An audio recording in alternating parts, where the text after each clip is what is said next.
guys, welcome back to Rugged Adventures. I'm super happy to have you guys here today because we buy a lot of guns. We buy a lot of rifles on this channel. We buy a lot of just uppers to go with lowers that we already have. And with that in mind, we need a lot of optics to go with them. So when Gunnr came to us and said, would you like to try our Odin 1-10x LPVO? We said, absolutely, we're going to give it a try. From kind of the front to back, we have the tube. It is a 34mm tube. The mount is sold separately, but you can also get them bundled as a bundle.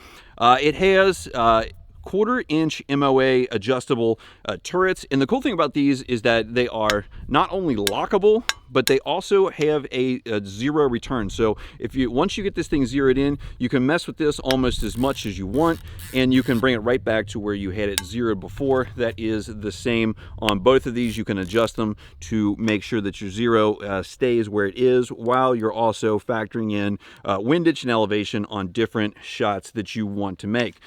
What I like about this particular optic and a couple others that I have reviewed, and I think that this needs to be standard on every optic, is that the torque specs are written directly on the mount. And I think that it shows you there on the other side for the mount there.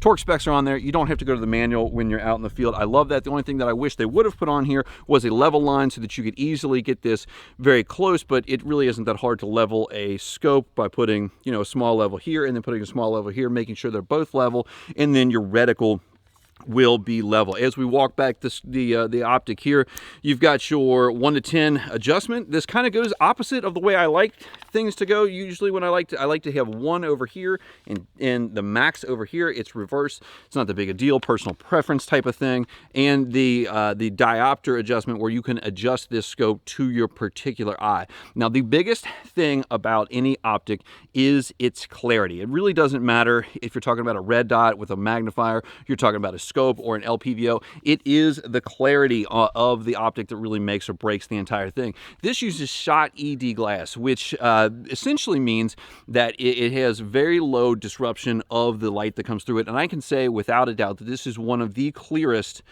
scopes as far as the picture that I have ever used. When you look through this, you get a very sharp, non-fuzzy image that doesn't have a ton of fisheye, doesn't have a lot of that edge blurriness to it. There is a little bit there, which you're going to get with any type of magnified optic, unless you're talking about something that's probably thousands or tens of thousands, and you just don't have that much with this particular optic. Now, with that being said, this is a first focal plane scope, which means that where the reticle is prior to where your magnification mechanism is in there. A lot of these scopes and a lot of the LPVOs are second focal plane, and you can tell the difference in that is that on the first focal plane ones, when you move your magnification, the reticle will change in size. On your second focal plane optics here, that doesn't happen. It stays at one particular size. And with your second focal plane optics, that means that if you have some sort of bullet drop calculator or anything like that, it is only typically accurate at the very highest level of magnification or wherever they specify that it is accurate. With the first focal plane, it is accurate throughout the entire range, but those pros there come with cons as well. That being that when you are at 1x, you have a very small reticle. And in the case of this particular optic, the reticle is extremely small at 1x. If you turn on the illumination, which this has in 6 different levels, and it has off indents in between those levels, which I actually think is a big deal. I really don't like it when you have to scroll all the way around the ring to get back to the off, so that is a good little feature.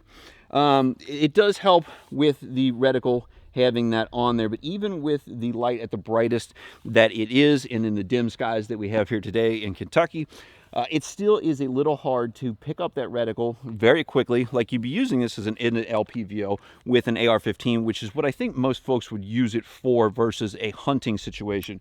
What I found is when you get to about 1.5 or 2x, that reticle gets to be big enough where it is easily picked up by your eye in the scope. It's easy to see, and it's just very easy to use.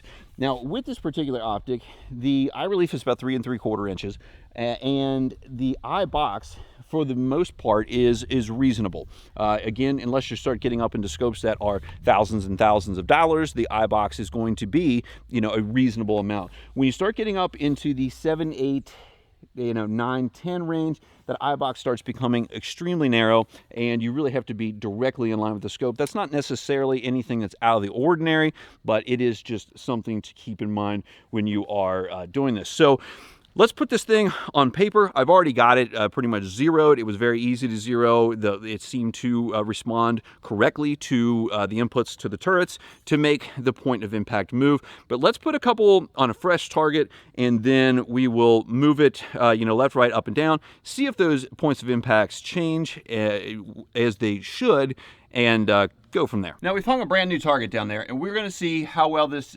tracks, these turrets track when you move them. It is a 1/4 inch MOA, and these per click, 1 MOA per whole number, and these are good turrets. They are tactically, you can feel them click, you can hear them click very well, even with hearing protection on. Like I said, they lock, they zero, have a zero stop, so far has been pretty good.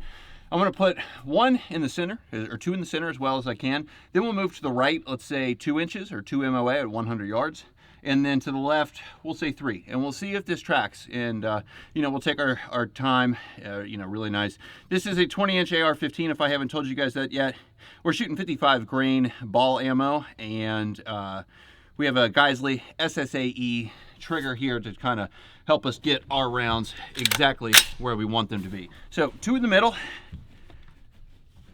at 10x. Like I said, the eye box is a little tight at 10x, so it can be tough to get it right where you need it to be in order to actually see through the scope.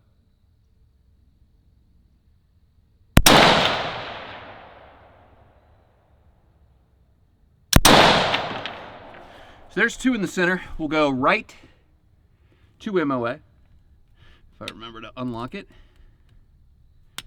Right, 2 MOA. We're going to put the crosshairs right back on the center of the target there and see if it moves the bullets 2 inches to the right.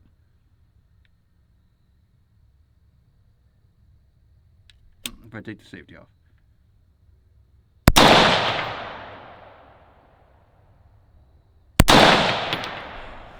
And then we'll go 3 left. Again, aiming right at the center of the target, and it should be 3 inches to the left, approximately.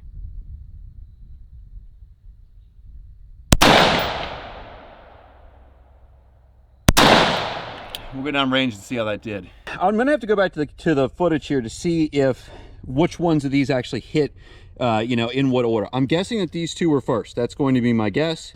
And then I'm guessing that these 2 are 2 inches to the right. And so if you kind of take the middle here and the middle there, we're about an inch or so. And if you come over here and you look at here to the left, we're probably about 3 inches.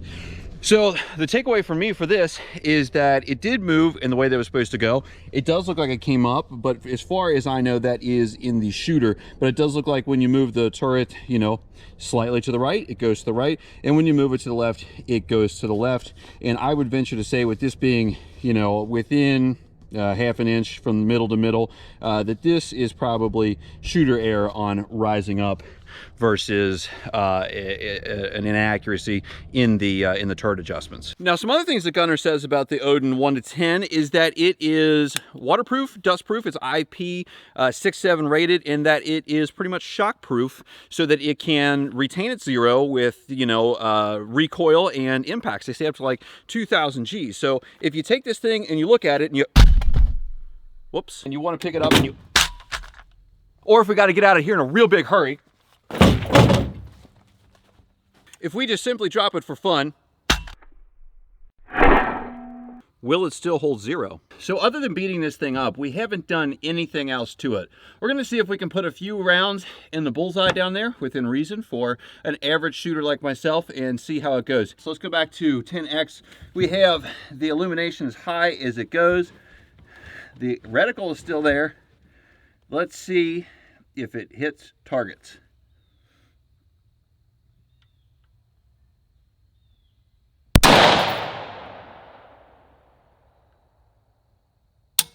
Oh, we had a failure to feed.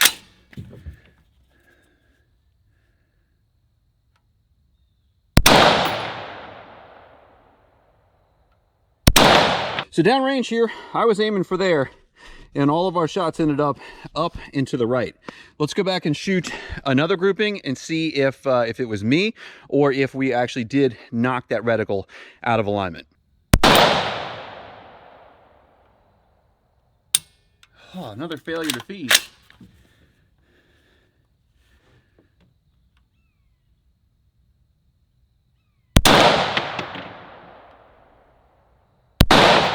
So it looks like our reticle was definitely knocked out of alignment. It looks to be like we are about 2 MOA to the right, so we need to come 2 MOA left. And I'm gonna say the middle of this is right about here. So we need to come about 2 clicks down. So 2 MOA left, 2 clicks down. Let's see if that brings us back on target. All right, we've made those adjustments to the rifle or to the scope. We are going to see if that gets us back on target. And it's fair to note that nowhere in the Gunnr manual does it say to drop your rifle, not anywhere. So that's just a little extra that you get here on Rugged Adventures. All right, we're back down on the scope, trying to find the eye box. There it is. Put 3 on the bullseye, hopefully.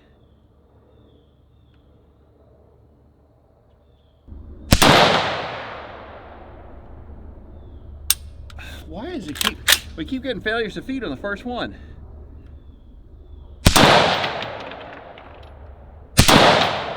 And it appears that we're back on target, as well as an average shooter is going to do. So it definitely looks like dropping that, having hard impacts, definitely threw the zero off to a significant degree to 2 MOA to the right. But again, they don't recommend you doing that, and so you probably shouldn't do it anyway. Here at Rugged Adventures, we don't have a history of treating things very nicely, especially things that we're testing, like this 1-10 LPVO. And so when they tell me that it's waterproof, I expect it to be that way. So we are going to put this thing directly to the test. We are going to take it and submerge it in the mud. This is the same mud that we did our AR-15 torture test in. It is very slimy. If you guys are familiar with Kentucky mud, it is disgusting. And so now we have this scope here, and it is covered in mud. Let's see if I can do this with 2 hands, if all of these things work. Let me just put this up on a tripod. So let's look through it. Does it still have the reticle? We're still on 10X. If we wipe the back of this off, I can still see the reticle in there. Yep, it is nice and clear. Let's see if the magnification still works. It does. There does not seem to be any water intrusion. Our illumination still works. And actually, the front, if you guys can see the front of this thing, it still looks fairly clean. So let's go take it and clean it up. Now, you guys have seen me clean rifles like this before. It's fairly simple. It's you know, a very scientific process that I find for cleaning an AR-15 is you just submerge it. And then you can clean all the crap off the optic, and it's cold. This water is very, very cold. That's got most of it off to the point where we can probably use it. And then we can get all this stuff here and make sure that we get everything out of all the mechanisms.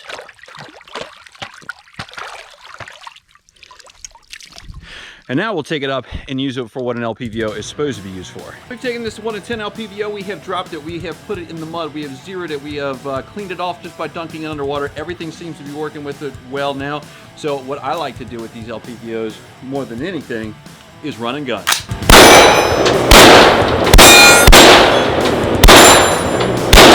This is where you can quickly dial up your magnification on it.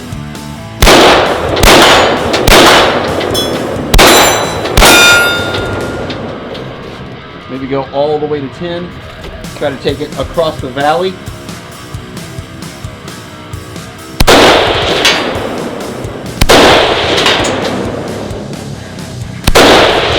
And so you can easily hit a 200-yard target, dial it back to the 2 where I like it with this reticle.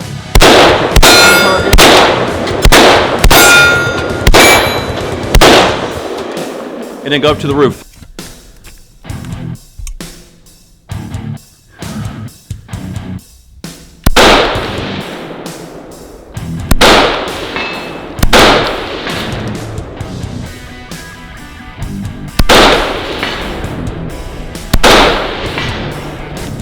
guys, be sure to like and subscribe. Don't forget to use the Gunnr coupon code that we have for Rugged Adventures, RUGGED, if you want to pick up one of these or any one of their other LPVOs. It's going to give you $50 off. I appreciate you guys watching today, and I'll see you on the next one.